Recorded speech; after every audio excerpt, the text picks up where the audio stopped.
অনেক দিন আগের কথা। সীতাপুর নামের এক ছোট্ট গ্রামে এক গরিব কৃষক তার বুড়ি মায়ের সঙ্গে বাস করত। তার ছোট একটা জমি ছিল, কিন্তু সেই জমি এখন অনুর্বর হয়ে গেছে। তবুও সে দিনরাত সেই মাটিতেই পরিশ্রম করত। বাবা কেশব, আমি তোর জন্য জমিদারের সঙ্গে কথা বলেছি। ওরা তোকে নিজের কাছে কাজ দেবে। তুই গিয়ে একবার কথা বলে আয় বাবা। এখন আর আমাদের পক্ষে সম্ভব নয়, অন্তত সেখানে কাজ করলে পেটের ভাত জুটবে। মা, তুমি এমন কথা কেন বললে? আমি পরের দাস হব না। আমাদের নিজের জমি আছে। আমরা গরিব ঠিকই, কিন্তু নিজের মাটির মানুষ। আমাদের ঘাম এই মাটিতেই পড়বে। চাইলে জীবন যাক, কিন্তু পরের চাকরি করব না। ওই জমিতে তুই কি ফলাবে রে? ওটা তো একদম শুকিয়ে গেছে, না জল আছে না প্রাণ। তোর হাল দেখে কষ্ট হয় বাবা। হিম্মত আছে ঠিকই, কিন্তু শুধু হিম্মতে পেট ভরে না। জমিদারের কাছে থাকলে অন্তত রুটি পাবি। আমার কথা শুনে যা রে। আরে মা, তুমি চিন্তা করো না। একদিন এই মাটিতেই সোনা ফলাবো আমরা। একদিন যখন সে মাঠে কাজ করছিল, তখন গ্রামের শ্যাম এসে বলল, ওরে কেশব ভাই, আবার সেই শুকনো জমিতে পরিশ্রম করছো? কি করব ভাই, এই মাটি তো আমাদের মা। মা কখনো রাগ করে, কখনো ভালোবাসে। আমরা তো তার সন্তান। যত কষ্টই হোক, মাকে ফেলে যেতে পারি না। দিন যায়, কেশবের ঘাম ঝরে, কিন্তু ফল কিছুই হয় না।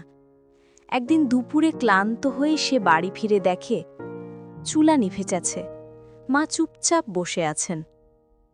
মা, এখনো রান্না হয়নি? উনুন জ্বলেনি কেন? চুলা জ্বালানোর কাঠ নেই রে বাবা। কেশব কিছু না বলে জঙ্গলে চলে গেল কাঠ আনতে। রোদেই গরমে শরীরে ক্লান্তি, তবুও থামল না।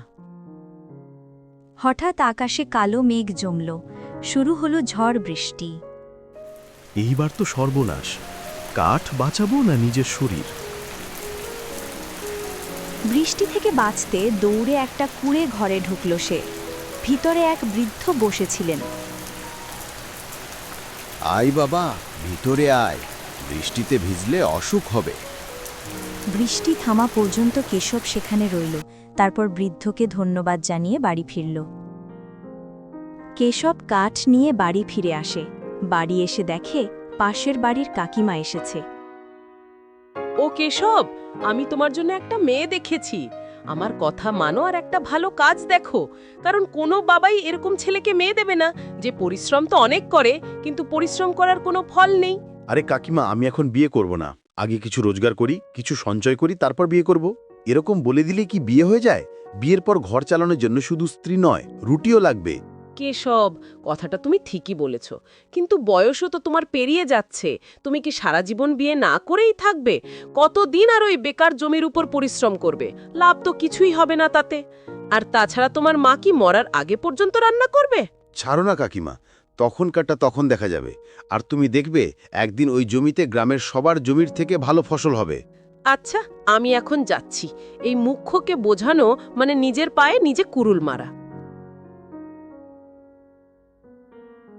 কি রে কেশব, তুই একটু চুপ করে থাকতে পারিস না? কি জানি ওই জমি থেকে তুই কি পাবি, কেন ওই জমির পেছনে পড়ে আছিস? বেশ, এইসব কথা ছাড়, হাত পা ধুয়ে আয়, খেয়ে নে। মা, তুমি এইসব নিয়ে চিন্তা করো না, আমি হাত পা ধুয়ে আসছি। কিশোর ওর মায়ের সাথে খেতে বসে গেল। কেশরের শরীরে সারাদিনের ক্লান্তি ওর মায়ের সাথে খেতে বসলে ঠিক হয়ে যায়। এবার কিশোর ওর জমিতে ধান লাগিয়েছে। ও প্রতিদিন ওর জমিতে যেত।